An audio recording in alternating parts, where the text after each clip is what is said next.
Unsure of your dream? Study abroad destination? Clear your doubts. Videsh Consult. Call 9676502888.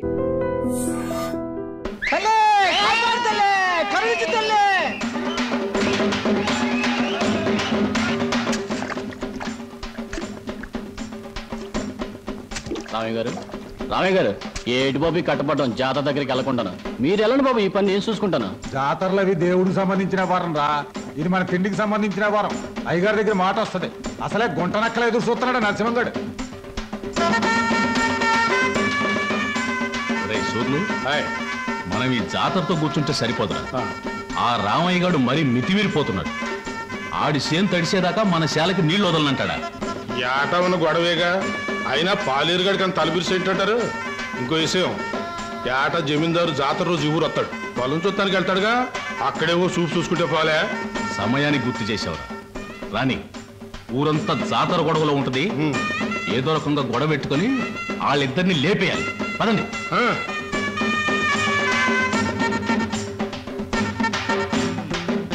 ఈ జాతరలు ఏంటో, ఈ గొడవలు ఏంటో, కళ్ళు దాయి చల్లగా తొంగుంటే కళ్ళుకి అమ్మవారు వచ్చి కావలసినంత కళ్ళు ఇస్తుందిరా. నా మాట ఏనరా? రామయ్య గారు, అయ్యగారు వస్తున్నారు. చండాలి బాబు, ప్రయాణం సుఖంగా జరిగిందండి? సుఖంగానే జరిగింది. కానీ ఏమిటయ్యా ఇది? తిండి దెబ్బలు మానేసి ఎప్పుడు ఈ చేను దగ్గర పడుతున్నావుట? గట్టు బాబు. ఆ గట్టు లేకపోతే చచ్చిపోతావా ఏమిటి? అక్కడ మీ ఆవిడ నీ భోజనం కోసం ఎదురు చూస్తాను, వెళ్ళు. అది కాదు బాబు. ఏహీ కాదు కానీ నువ్వు వెళ్ళి భోజనం చేసిరా. నువ్వు వచ్చే వరకు నేను కాపలా ఉంటానుగా. బావా, ఆ 10 పైసల బిళ్ళ పట్టా మీద పెట్టాను. రైలు వెళ్ళిన తర్వాత పెద్దదైపోతుంది. అప్పుడు దానికి తాడు కట్టి నీ మెళ్ళ వేస్తాను. నా మెళ్ళ వేస్తానంటావే? అవును, నీ మెళ్ళలోనే వేస్తాను. ఇదిగో కొట్టనంటే ఒరే డిప్పకాయ బావా. ఇదిగో డిప్పకాయ గిప్పకాయ అన్నావంటే తంతాను. అత్తయ్య చూడత్తయ్య బావా. ఏం సరోజా, ఏం జరిగిందమ్మా? అదేమో 10 పైసల బిళ్ళ పట్టాల మీద పెట్టాను. అది పెద్దదవుతుగా, దానికి తాడు కట్టి నా మెళ్ళ వేసుకోవాలంటమ్మా. పిచ్చిదానా, దానికి ఏడిపోయిందికే. ఇంకొక 10 ఏళ్లకు నీ మెళ్ళ బంగారు మంగళసూత్రం వేస్తాడు. నేను చచ్చినా వేయను, ఇది ముండిది. ఒరే టిప్పకాయ బావా, నువ్వు వేయకపోతే నేనే నీ మెళ్ళ వేస్తాను. ఎందుకురా అలా ఉడుకుంటావు? ఇప్పుడు అదేమందని లేవండి, మీ అందరికి అన్నాలు పెడతాను. బాగుందే వరస. నీకు సొంత కొడుకు కన్నా మేనగోళ్ళు ఎక్కువైపోయిందని మాట. బాగుంది, తల్లి లేని పిల్ల ఎవరికైనా ఎక్కువే. కూసండి, అన్న పెడతాను. కూసమ్మా. నల్లం పోయినా మీ అన్నయ్యకి బుద్ధి జ్ఞానం వచ్చినట్లేదు. ఎంతసేపు తాటి చెట్టు కింద ఇల్లు కట్టుకుని కలు తాగుతూ కూకుంటాడు తప్ప బాధ్యత ఏం పట్టినట్లేదు. చెల్లి క్షమించు నా తల్లి. బేగ కూడేటేమా, ఆడు చెట్టెగాడు. దిగేటప్పుడు మనం ఆడు ఉండాలి, లేకపోతే పులిసిపోద్ది. నువ్వు కూడా ఏదైనా చెట్టెక్కి దూకి సావరా. సిగ్గులేదురా నీకు? శివునెత్తులో నాడికి సిగ్గు ఉంటది నా చెల్లి. మనం అంటూ ఉన్నది కళ్ళు. నీ తిట్లు నా కొత్త కాదు, బాయ్ పరాయడు కాదు. కూడెట్టే రామయ్య గారు చేను దగ్గర నరసింహగడు అయ్యగారితో గొడవ పడుతున్నాడండి. మర్యాదలు మర్చిపోతున్నావు. ఏడు చేత పెట్టి ముందు నీళ్లు మా శాల కొలి పెట్టి వెళ్ళిపో. సుత్తరెట్రా ఎంతసేపు చెప్పినా ముందుకేస్తున్నావు. ఇక్కడ గాలు దొరుకోలేదు, అడుగు ముందుకేసాడంటనా?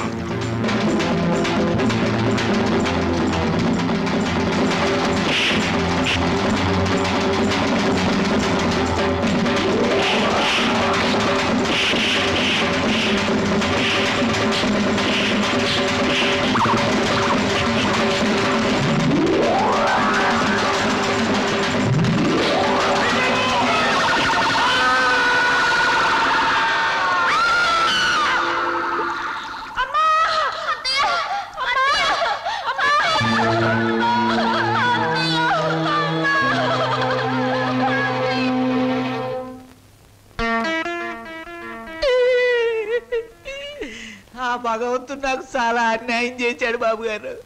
నేను తాగినా తందనాలన్నా పేడల్లా చూసుకునే నా చెల్లి బాబా ఒక్కసారే బలైపోవడం నా దురదృష్టం. బాధపడకు నాగయ్యా.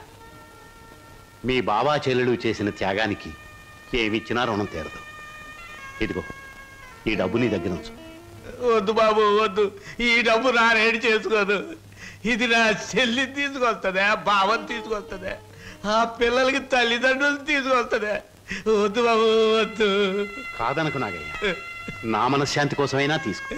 ఇక నుంచి ఆ పిల్లలకి తల్లి అయినా తండ్రి అయినా నువ్వే. వాళ్ళని జాగ్రత్తగా పెంచి పెద్ద చేయి, బాగా చదివించు. వాళ్ళకయ్యే ప్రతి పైసా నేనిస్తాను.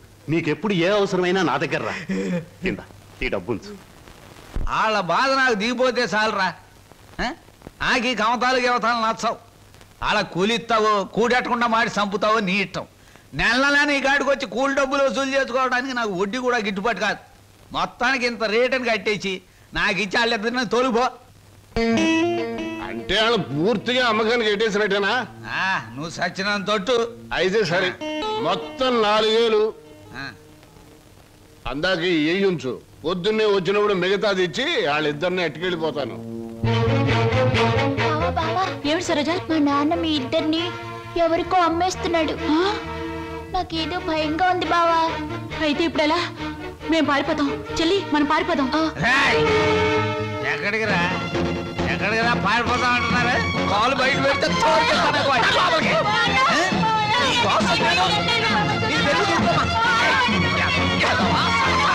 నీకోసం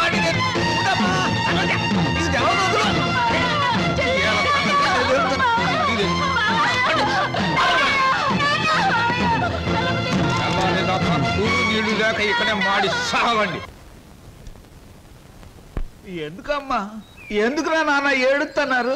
ఈ మావయ్య నొగ్గేసి వెళ్ళిపోవాలనే పట్నం పంపిస్తున్నాను. చదివించాలి కదా, తప్పుద్దా నాయన? చీను, నువ్వు పట్నం వెళ్ళి ఈఏ ఎఫ్ఏ డిఏ మొత్తం ఇంగ్లీష్ అక్షరాలన్నీ నేర్చేసుకుని పెద్ద కలెక్టర్ అయిపోయి ఈ ఊరు వచ్చి నాతో ఇంగ్లీష్లో మాట్లాడావంటే దాన్ని నీకు ఇచ్చి పెళ్లి చేసేస్తాను. అదండి ఆగరాగు. ప్రతిరోజు నీ చెల్లెలు ఎదురు వచ్చేది కదా, ఇప్పుడు నా కూతురు నీకు ఎదురు పంపిస్తాను. రామ్మ సరోజా, బాబు బండికి ఎదురురా. అది అక్కడి నుంచి రా, నువ్వు బండి తోలరా.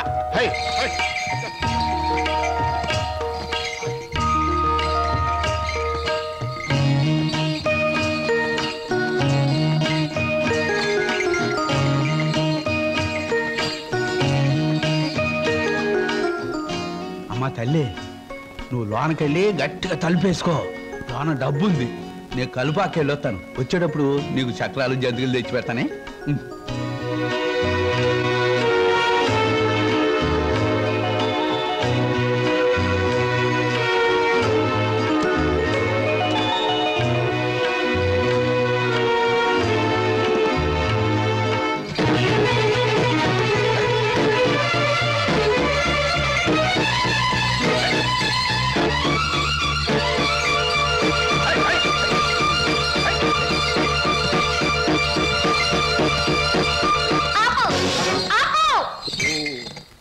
ఏటే ఇలా వచ్చావేటి? నిన్ను కూడా మీ బాబు నాతో వెళ్ళిపోమన్నాడేటి? కాదు, స్టేషన్ దాకా వదిలిపెట్టొద్దామని నేనే వచ్చాను.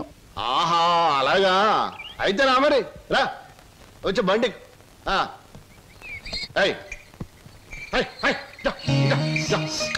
ఈ డబ్బులు తీసుకుని మీ స్టేషన్కి వెళ్ళండి. నేను మీ వెనకాలే వస్తాను. నాకు ఒక టికెట్ కొనండి, పట్నం పోదాం.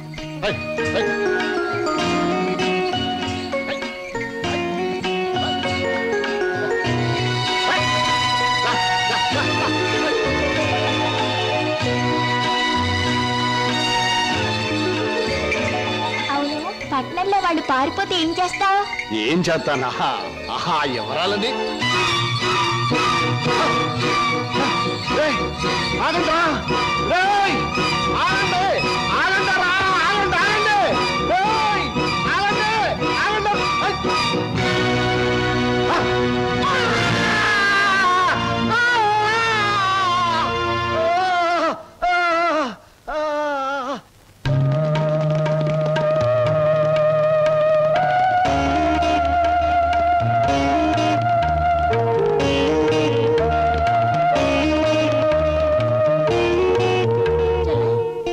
తనకు కూడా టికెట్ తీయమని చెప్పి ఇంకా రాలేదేమిటి? వచ్చేస్తుంది అన్నయ్య.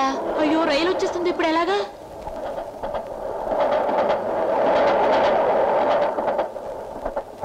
అరే ఎవరా మీరు? ఊరెళ్ళాలండి. టికెట్లు తీసారా? ఇదేమిట్రా, ఇద్దరున్నారు 3 టికెట్లు తీశారు. మా సరోజ రావాలి. ఊరు వెళ్దామని వచ్చి సరోజని కూర్చుంటే రైలు ఎక్కిద్దా? పదం రా, సాయంత్రం రైలు.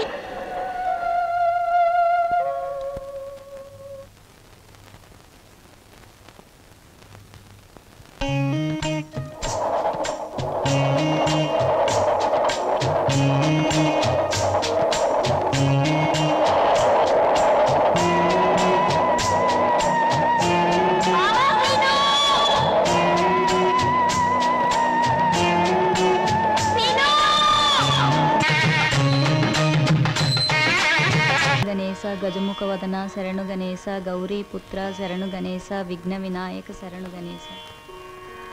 అన్నయ్య అన్నయ్య తీసుకో. అమ్మా దేవుడి పూజ అయిపోయింది, పొట్ట పూజ చూడమ్మా. నువ్వు గబగబా టిఫిన్ పెట్టావంటే నువ్వు అటు ట్యూషన్ కి, నేను ఇటు పేపర్ వేయడానికి వెళ్ళిపోవచ్చు. ఈ పాటికి వార్తలో వంటి పేపర్ కోసం పార్లమెంట్కి వెళ్లే రాజకీయ నాయకుల దగ్గర నుంచి బాత్రూమ్కి వెళ్లే బట్టల వరకు ఎదురు చూస్తూ ఉంటారు. నువ్వు త్వరగా వెళ్ళి టిఫిన్ రెడీ చేయి. వెళ్తున్నాను.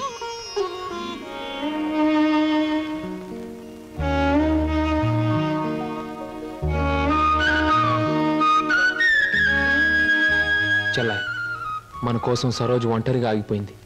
ప్రాణానికి తెగించి మనల్ని రక్షించింది. ఎక్కడుందో ఏమైందో ఎన్నిసార్లు ప్రయత్నించినా కనీసం జాడు కూడా తెలియలేదు. అసలు ఉందో లేదో. అన్నయ్య తప్పకుండా ఎక్కడో ఉండే ఉంటుంది. ఏదో ఒక రోజు మనకు కనిపించి తీరుతుంది. అర్జెంటే నన్ను వదలవే, కడుపులో గందరగోళంగా ఉంది. ఇదిగో వెళ్ళొచ్చిన తర్వాత నీ ప్రశ్నలన్నిటికీ తీరిక సమాధానం చెప్తాను. నేను మర్చిపోతానండి. నాకు సమాధానం చెప్పిన తర్వాత మీరేమైనా చేసుకోండి.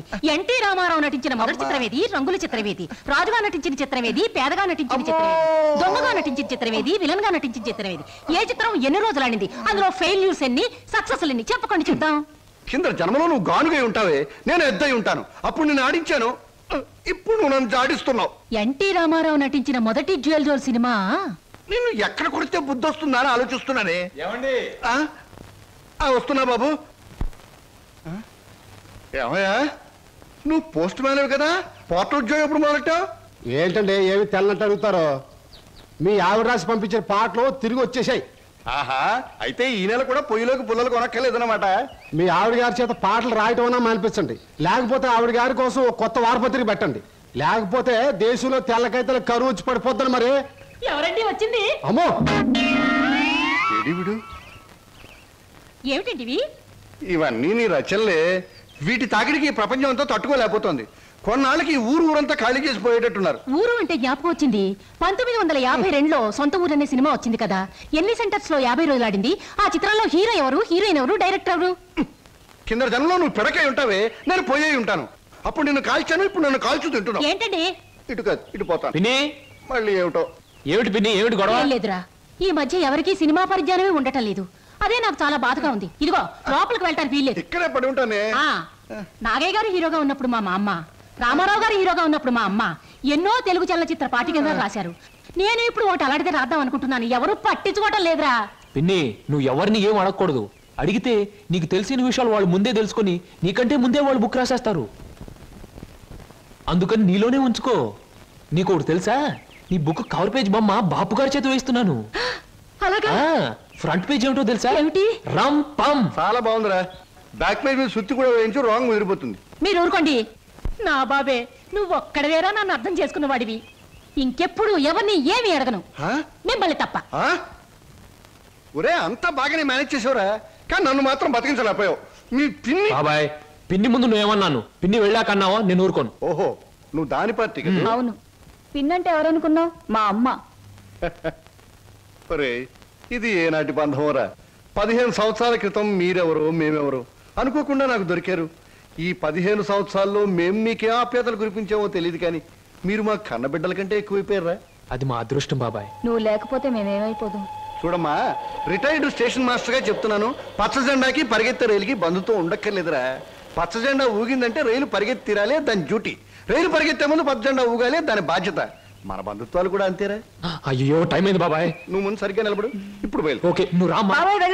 త్వరగా వచ్చేయండి. అలాగే బాబాయ్. 1969లో నా కర్మకాయలు నేను పెళ్లి చేసుకున్నాను. ఎక్కడికెళ్తారు? ఇప్పుడు ఆపే ఉంటే చంపేస్తాను. అమ్మా, పేపర్.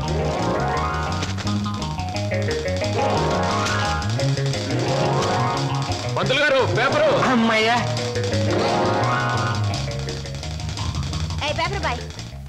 నన్నే? అవును, నిన్నే. నా పేరు పేపర్ బాయ్ కాదండి, వీర వెంకట విజయ శ్రీనివాస్ వరప్రసాద్. పూర్తిగా పిలవలేని కొంతమంది బద్దకస్తులు శ్రీనివాస్ అంటారు. ముచ్చటగా ముద్దుగా పిలవాలనుకున్నవారు సీను అంటారు. సుబ్బమ్మ గారు. నా పేరు సుబ్బమ్మ కాదు, లలిత. ఓహో, మరి మిమ్మల్ని ముద్దుగా విని పిలుస్తారు లల్లి అనా? పిల్లి అని. నీకెందుకు? పేరు లలితంగా ఉంది, పర్సనాలిటీ లలిత లావణ్యంగా ఉంది. ఏమిటి వెటకారంగా ఉందా? అసలు పేపర్ని అలా రాయిస్తున్నట్టు విసడం ఏమిటి? చేతికి వచ్చుగా. ఇవ్వచ్చు అనుకోండి, ప్రతి వాళ్ళ చేతికి ఇస్తూ పోతే కొంతమందికి ఇవాళ ఉదయం పేపర్ రేపు సాయంత్రానికి, రేపు సాయంత్రం పేపర్ ఎల్లుండి దానికి అందుతుంది. అందుకని కొన్ని విసరాలి, కొన్ని ఎగరేయాలి, కొన్ని చేతికి ఇవ్వాలి. నేను ఎంత గట్టిగా విసిరినా పడే వాళ్ళ చేతిలో అది పువ్వులా పడటం మన టాలెంట్. చాలండి, మీరు వెళ్ళొచ్చు.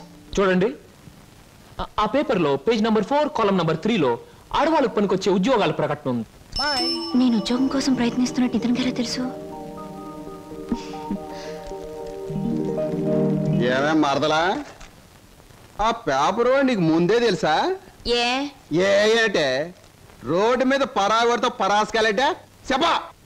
పరాయివాడు కాదు, అతను నా బాయ్ ఫ్రెండ్. ఏటే బాయ్ ఫ్రెండా? చెట్టంత బావగారిని, నీ ఎక్కకు మొగుణ్ణి, నేనుండగా ఆడేవాడే బాయ్ ఫ్రెండ్. బాయ్ ఫ్రెండ్ అయినా, మ్యాన్ ఫ్రెండ్ అయినా, ఫ్రెండ్ ఫ్రెండ్ అయినా అని నేనే. ఇదిగో, రోజు రోజుకి నువ్వు హద్దు మీరుతున్నావు, జాగ్రత్త. ఆహా, నన్ను జాగ్రత్త అన్నది గొప్పదాని అయిపోయావా? చూడవే, నీ చెల్లెలు నన్నే పట్టుపట్లాడించేస్తుంది. మంచి గొడ్డుకో దెబ్బ, మంచి మనిషికో మాట అన్నారు. మాటతో మారటానికి నువ్వు మనిషివి కాదు, 4 బాధడానికి గొడ్డువి కాదు. విన్నావటి నీ చెల్లెలు ఏముంటుందో? నీ మనిషిని కాదట, పశువుని కాదట.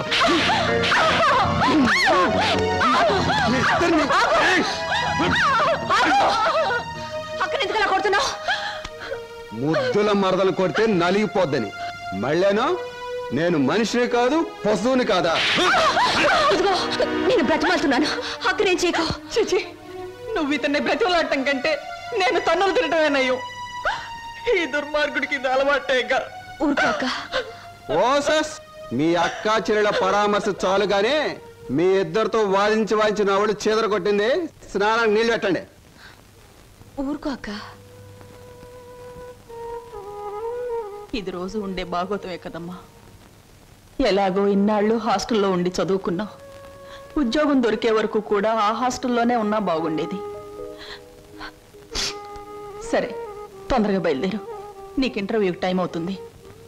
ఈసారైనా ఉద్యోగం వస్తే ఆ 7 కొండల వాడి దగ్గరికి నడిచొస్తానని మొక్కుకున్నాను.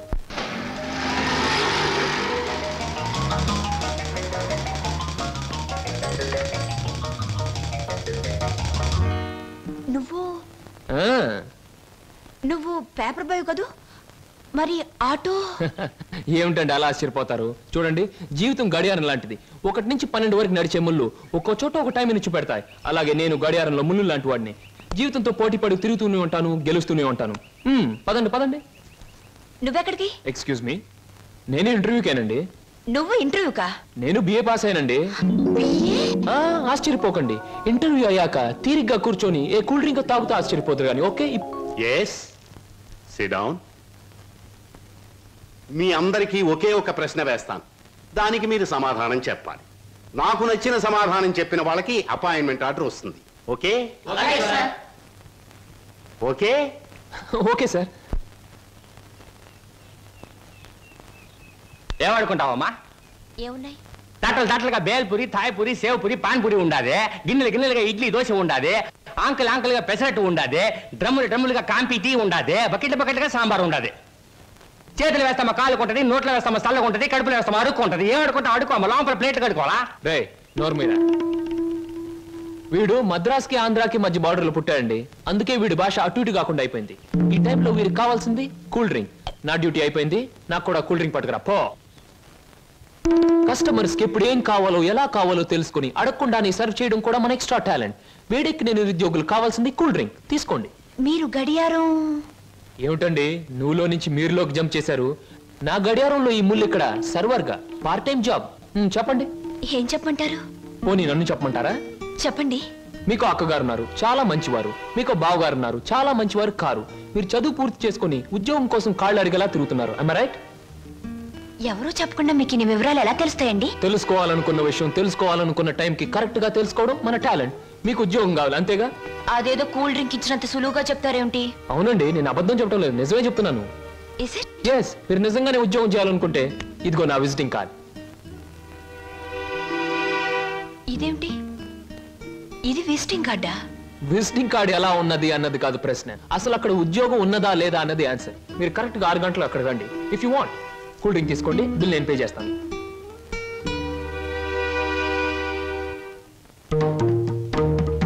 నమస్తే. ముందు నా సేవకులకు నమస్కరించిన తరువాతే దేవుడికి నమస్కరిస్తా. మీ పనులు మీరు చేసుకోండి.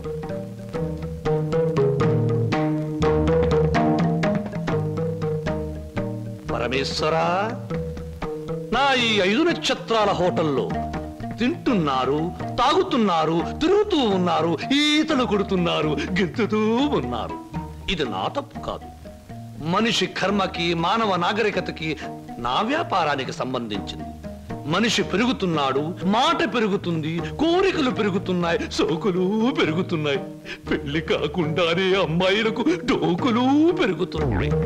పెరిగే దాంతో పెరగటం, అందని వాటిని అందుకోవటం నాకు రిస్కీతో పెట్టిన విద్య. పరమేశ్వర, ఇదంతా నీ ఒక్కడితో ఎందుకు చెబుతున్నారో తెలుసా? నీకు మాటలు రావు కనుక. శంభో శంకర.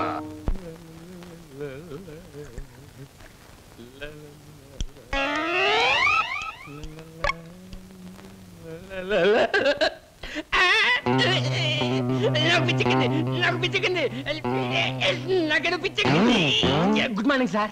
ఏమిట్రా తల పిక్కుంటున్నావు? పేలుగాని పట్టాయా లేక దింగని పట్టి? లేదు సార్, గ్లాస్ లో పోసిన విస్కీ మాయమైపోతాను సార్. ఏదైనా మందు పిచ్చి పట్టిన దయ్యం ఎవరికీ కనిపించకుండా రహస్యంగా తాగేస్తున్నామోనని నాకు అనుమానంగా ఉంది సార్. దెయ్యం మందు నువ్వే తాగేస్తున్నావేమో? అయ్యో బాబాయ్, నేను తాగలేదు సార్. మా అమ్మాయి తోటి మా నాన్న మీద. ఆగు ఆగు ఆగు, నా కళ్ళ ముందు పుయ్ చూస్తా.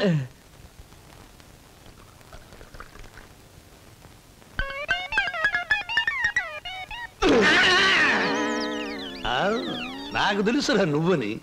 ఒరే, నీకు నెల నెలా జీతం ఇస్తున్నాను, సుందరాంగుల్ని తీసుకొచ్చినందుకు సుంకం ఇస్తున్నాను, అబద్ధాలు ఆడినందుకు కమిషన్ ఇస్తున్నాను. ఇంత చేసినా నువ్వు బారు మీద పడి పీపాలు తాగడం న్యాయమట్రా? నేను దాటలేదండి. ఆ బ్రాంతియే నన్ను రారా నాన్న నన్ను తాగు అంటుంది, తాగుతున్నాను. ఒరే నిశాచరా, ఏం సమాచారా? పురుగుల మందు పిలుస్తోంది, ఎండ్రిని పిలుస్తోంది, ఎలకల మందు పిలుస్తోంది, గేదె కుడితే పిలుస్తోంది. తాగతావా? ఇక నేను భరించలేను. అన్నమ్మా, నువ్వు మేచినా ఎంత బాధపడి ఉండేవాడిని కాదు. మీ సొమ్ము తిని బతుకుతున్నానా? మీ బ్రాంతి దాగి బతుకుతున్నానా? నా మేనగోరుడు మేనల్లుడు పేరు చెబితే ఆ సీతరం బాబు నేను అడిగినంత డబ్బిస్తాడు. వెళ్ళిపోతా. ఊరికేరా, నువ్వు విడిపోతే నాకు ఉపశాంతి ఎలా ఉంటుంది? కాకపోతే నాకు ఉపశాంతి లేదే. శంభో శంకర.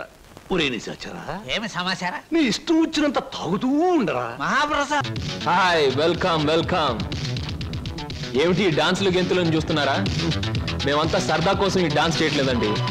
విరాట మహారాజు నర్తనశాల చూసే వాళ్లకు నాట్యమందిరంలా కనపడవచ్చు, కానీ అదే పాండవులకు ఆశ్రయం ఇచ్చింది, పాపాత్మునైన కీచకుడిని పతనం చేసింది. ఇది అంతేనండి, ఎంతో మంది నిరుద్యోగులకు ఆశ్రయం, నిరుత్సాహమైన కీచకుడి పతనం. అందుకే దీని పేరు నర్తనశాల అని పెట్టాం. మేమంతా చదువుకొని ఉద్యోగాలు రాక, బల్ల కింద లంచాలు ఇవ్వలేక, మంత్రి గారి రికమెండేషన్ తేలేక, నిరుత్సాహంతో చావలేక, దాన్నే ఉత్సాహంగా మార్చుకొని స్టేజ్ పర్ఫార్మెన్స్ ఇస్తూ ఆ ఆదాయాన్ని పంచుకుంటున్నాం. మీరు మా జాతి వాళ్ళే అని పసిగట్టి మిమ్మల్ని మా నర్తనశాలకు ఆహ్వానించాం. అంటే మీరు నాకు ఇస్తానన్న ఉద్యోగం ఇదా? అవునండి. మరి నాకు డాన్స్ రాదే? మా నర్తనశాలలో అడుగు పెట్టినప్పుడే మీకు సగం డాన్స్ వచ్చినట్టు. I'm the master, you are the student, we are the best. ఏమయ్యా సార్, ఈ రామాపురంలో భూములు అమ్మేస్తేనే బెటర్ అనుకుంటాను. మంచిది అనుకుంటే అలాగే చేయండి సార్. సార్, పొద్దుటి నుంచి అబ్బాయిగా నన్ను చంపేస్తున్నారండి. దేనికి? ఏదో ముఖ్యమైన విషయం మాట్లాడాలంట. అలాగే అడగమను. Good morning daddy. Good morning daddy. అది రే, మగవాడికి పెరిగితనం అసహ్యమైన లక్షణం. ఏమిటో చెప్పు. అది అదే డాడీ, ఫియట్ కార్ తీసుకెళ్తాను. అలాగే తీసుకెళ్ళు. అంతేనా? అంతేనా అంటే డాడీ, డ్రైవర్ లేకుండా వెళ్తాను. అమ్మయ్యా, ఎంత కాలానికి మంచి మాట విన్నానరా నీ నోటమట. ఈ మాత్రం చెప్పడానికి ఇంత భయం అయితే రేపు పొద్దున్న ఈ ఆస్తి ఫ్యాక్టరీలు ఎలా చూసుకుంటావురా? అప్పుడు చాలా ధైర్యం వచ్చేస్తుంది డాడీ. ఎందుకనో? అప్పుడు నువ్వు ఉండవుగా. అయ్య బాబోయ్, దండాలు దండాలు. ఫియట్ కార్లో వెళ్తున్నాను. ఎలాంటి బాబు? అయ్యా, ధర్మ ప్రభువులు. ఏం నాగయ్య, పిల్లలు బాగున్నారా? తమ దయ వల్ల అంతా చల్లగా ఉన్నారు బాబు. చీరుగాడు పెద్ద ఇంజనీర్ చదువుతున్నాడండి. లక్ష్మి ఇంటర్ చదువుతాడండి. అన్ని ఫస్ట్ క్లాసులే. 15 రోజుల్లో ఏవో పరీక్షలు జరుగుతాయంట. కాత ఫీజు అది. దానికి అంత మొమ్మాట పడతావు ఏమిటయ్యా? ప్రతి నెలా పట్టుకెళ్తున్నావుగా. ఎంత కావాలి?